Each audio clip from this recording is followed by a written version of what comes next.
Hi, this is the 7 most common mistakes hospitality business owners do when times are tough, and what can be done to break the cycle and create standout businesses that customers flock to. Hospitality has always been an industry that thrives on resilience, creativity, and problem solving. But when times get tough, whether it's economic downturns, shifting customer habits, or external crises, many business owners fall into the same traps, unknowingly making their situation even harder. Instead of finding solutions that create long-term stability, they default to short-term fixes, working harder instead of smarter, chasing trends, or undervaluing what makes their business truly special.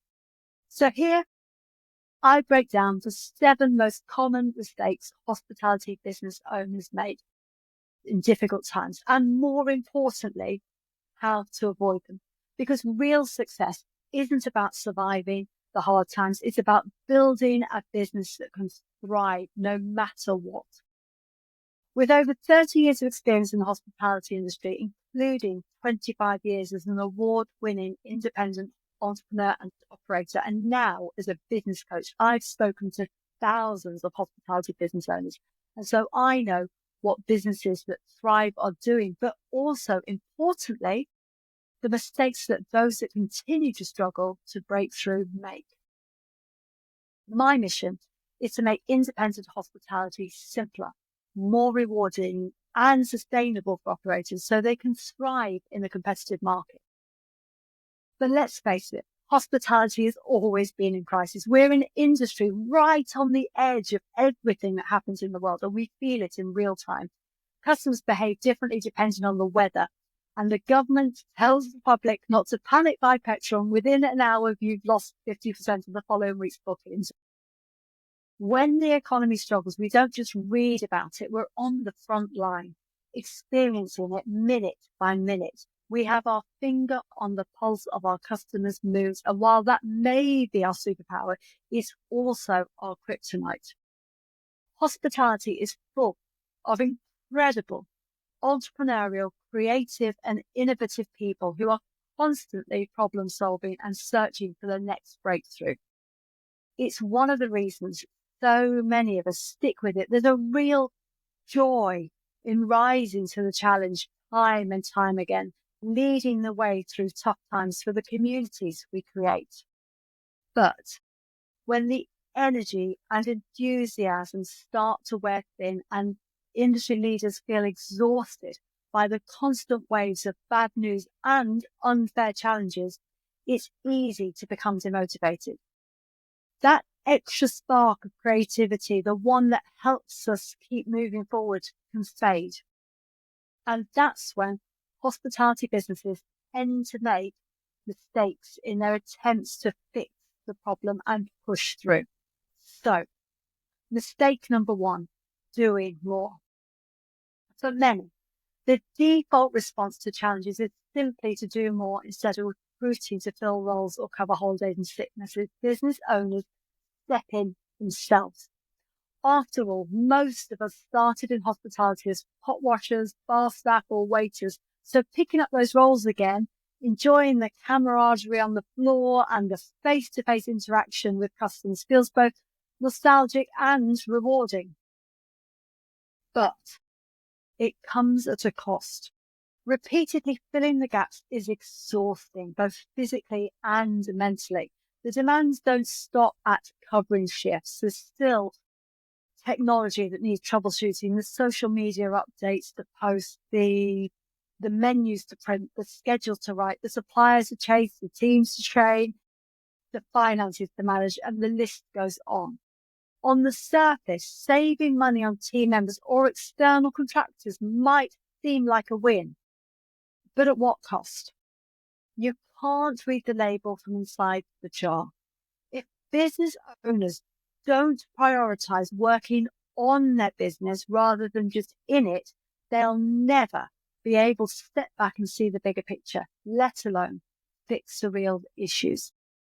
The energy needed for creativity and problem solving is spent on tasks that could be delegated, while the work that only they can do strategic thinking, the vision, the leadership is left undone.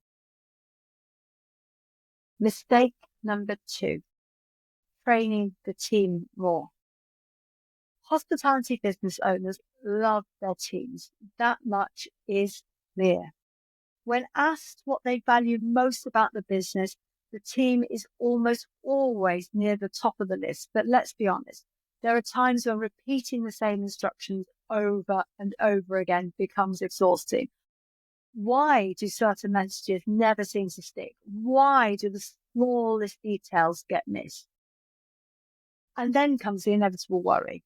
Are those seemingly minor imperfections the reasons why some customers, despite appearing to have a great time, aren't returning as regularly?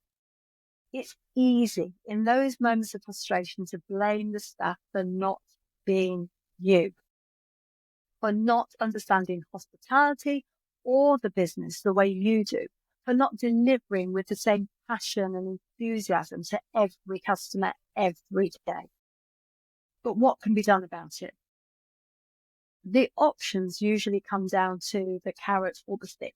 And everyone knows the stick doesn't work. Hospitality has moved on from the days when a toxic kitchen environment made it acceptable for a chef to throw a cast iron pan at someone's head. And I know I've worked in those kitchens.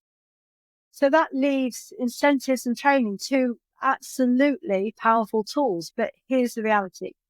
Once a team is well versed in standard operating procedures, regularly reminded, update and incentivized, what's next? The firefighting doesn't stop. There are still team members with moods, personal life dramas, moments of forgetfulness and occasional indifference. The truth is, no amount of extra training will turn them into the personal robots a business owner might wish for. But I promise there is a better way. Mistake number 3, investing more in standard operating procedures. All the time, the same phrase comes up. Get the systems right and you can train a monkey to do the job. And while there's some truth in that documenting every task and process is crucial to avoid endlessly repeating instructions, there's a reality that often gets overlooked. Every venue needs its own Bible, a guide where every process, every training detail, and every service standard is written down, ready to be updated as things evolve. It takes hours of work to create and even more hours of revision to keep it relevant. Done properly, it should serve as a comprehensive training tool. But in reality, senior leaders might have an input, new recruits might take an interest, yet most staff still learn through observation, peer influence, and workplace culture. One person does something differently and soon everyone follows. Sometimes it's something seemingly minor, but then there are the mysteries of hospitality that defy all logic. My personal favourite, why in every single venue I ran, different teams, different locations, the staff all developed the bizarre habit of soaking beer nozzles in soda water overnight. No matter how many times I explained, demonstrated, or even made them sign paperwork confirming under oath practically that they understood not to do it, the habit always crept back. I could have stood there with diagrams, flow charts, even full-on PowerPoint presentations, and they'd still be dunking those nozzles in their bubbly overnight spa treatment. Some battles I've learned are simply unwinnable. Every hospitality business has standard operating procedures. Every venue has service standards. But human nature means that information is often shared in ways that bypass what's written down. Standard operating procedures absolutely help with training consistency, but on their own, they don't guarantee adherence, because training a team isn't just about what's written in a handbook. It's about culture, leadership, and how people naturally learn from each other. Mistake number 4, short-term marketing tactics. When businesses slow down, many hospitality owners turn to marketing as a quick fix. They ramp up social media, throw together promotions, or plan events in the hope of attracting new customers who will become loyal fans. But the reality is marketing has changed dramatically since Facebook launched 20 years ago. It's no longer about building online communities. It's about selling entertainment, keeping up with competing platforms, shifting algorithms, and an audience desensitized to content is exhausting, costing time, money, and creative energy. Even when a post gets engagements, likes don't necessarily translate into customers walking through the door. And it's not just social media. Owners invest in flyers, discount campaigns, influencer collaborations, and local press features, all hoping for an immediate boost. But these tactics, while useful, don't work in isolation. Without a clear strategy, marketing becomes little more than shouting into the void, hoping that the right people will hear. But when hospitality owners prioritize having a repeatable, compelling message that reflects their brand identity, they create marketing that actually works. Instead of chasing quick wins, they build a strong foundation that attracts the right customers, resonates with them, and keeps them coming back. With a clear brand story, every marketing effort, whether social media, events, or promotions, becomes more effective, cutting through the noise and making real impact. Mistake number 5, following the competition. It's hard not to look around at what everyone else is doing and see how others seem to be thriving and assume that if they're right, then by default, you must be doing something wrong. It's the same trap people fall into on social media. We tell kids not to believe in everything they see online because people only show the highlights, not the struggles. But somehow in business, that logic gets forgotten. When hospitality owners check out the competition and see them doing something that appears to be working, they're only seeing the top of the iceberg. What's beneath the surface? Who knows? It could be a huge success or an expensive mistake dressed up as a win. Years ago, I put on a massive event that attracted thousands of people. For months afterwards, others in the industry asked me how they could do the same. But here's the truth. It was a stunt. It was never meant to be a long-term revenue generator. It was designed to grab attention and get people talking. It looked like a moneymaker, but it wasn't. And that's the danger of copying competitors. Without knowing their actual business strategy, what works for them might be completely irrelevant or even damaging for somebody else.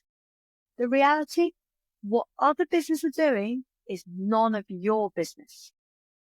Like people, businesses are unique. Each has a different structure, resources, restrictions, and objectives. A hospitality strategy needs to come from within, rooted in the business's core purpose and values. It can't be a collection of ideas bolted onto shaky foundations without a clear direction. It becomes a house of cards, one that will inevitably collapse. And yet, by chasing what everyone else is doing, many hospitality businesses fall into the trap of trying to cater to everyone. Pubs, bars, restaurants, coffee shops, all stocking the same brands, following the same trends, serving the same menu staples, chasing the same general customer. But when everything looks and feels the same, the business just becomes another commodity. Nothing more than a place that serves food and drink or provides a bed. A nice venue, perhaps, but nice isn't enough. Nobody falls in love with nice. People are looking for a place to love, a place that feels like theirs.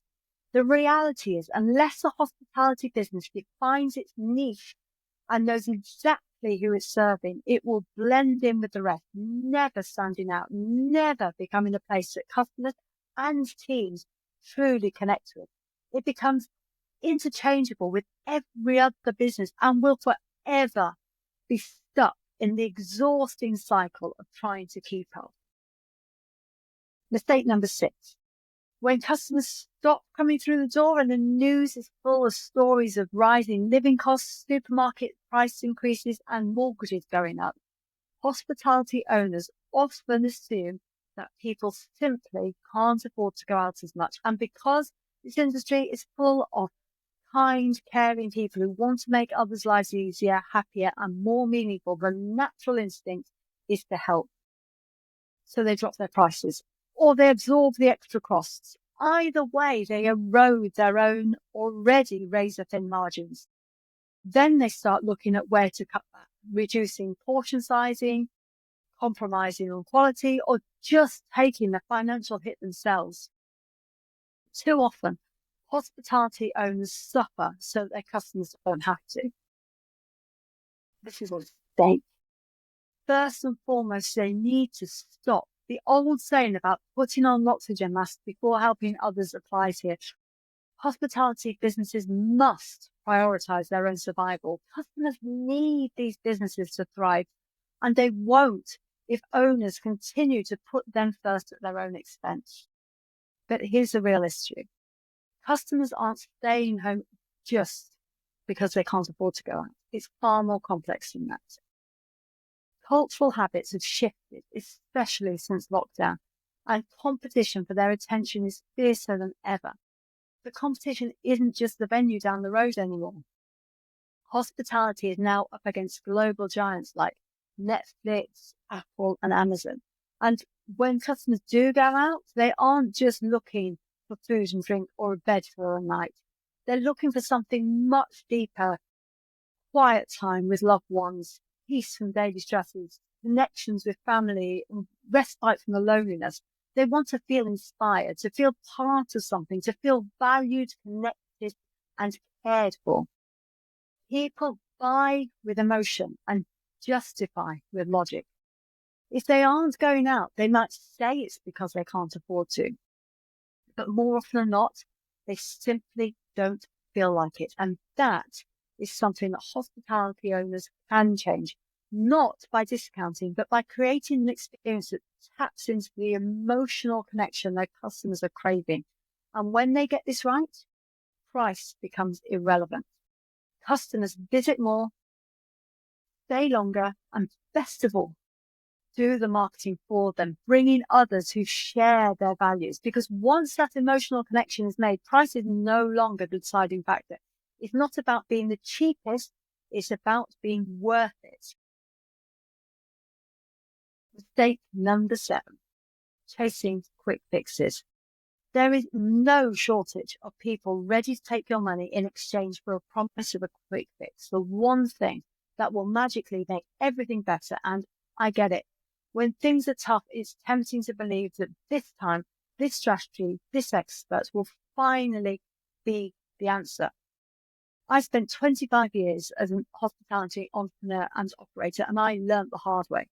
Not because I didn't try to find help. I absolutely did. I worked with business coaches, completed an MBA, attended courses, and upskilled at every opportunity. And while all those things were valuable, I was always left frustrated. I could never find somebody who truly understood the bigger picture, the relentless pace, the constant pressures, the sheer emotional toil of running a hospitality business. Having someone to steer me, to reassure me that I was on the right track, would have made all the difference. And that is why I founded Kip and Kim. Those of us who have dedicated our lives to this industry are, at core, caring people. We want to create something special for others. I know that what drove me to open my first venue wasn't just business ambition. I wanted to build the kind of place I had never found, a space that felt right, where the standards were high, the product's excellent, and the team genuinely welcoming. I took everything I had learned from every place I'd ever worked, every venue I'd ever visited, and pieced together something that felt perfect for people like me. And I know I'm not alone. Whenever I go out with other hospitality operators, we never stop analysing, breaking down what a venue's doing, how they're doing it, what's working, what's not. We magpie the best ideas, always thinking about how to make things better for our own customers. And that's what Kith and Kin is. Everything I've learned over 25 years of running award-winning businesses, plus insights from thousands of conversations with other hospitality entrepreneurs. And here's the truth. There are no quick fixes. I wish I had a magic wand that could make everything perfect overnight. But honestly, even if I did, you'd thank me briefly and then you ask, now what? Because that's who we are. We thrive on solving problems, making things better and pushing forward. So instead, let me share everything I know. That way, every decision you make from now on will be worth it. No wasted time, no wasted energy, just real progress towards the business you want to build. So this is what thriving hospitality businesses are doing. First, they stand out. They ignore the competition and focus entirely on themselves. And it can help to remove competitors from social media feeds, and certainly to ignore the helpful customers who always have an opinion on what should be on the menu or how things should be run. Standing out means turning inwards. It means concentrating solely on what they do best. They are great at what they do and they get known for it. And that only happens when all the energy is focused first on them and then their team. It's like throwing a stone into water. When the center is strong, the ripples spread out to the team, to the customers, and then beyond the four walls of the business. It's not easy, but it is magic and it works. Next, they have a niche. They don't just know their customers, they design them. Everything in the business is aligned to attract and serve a very specific kind of person.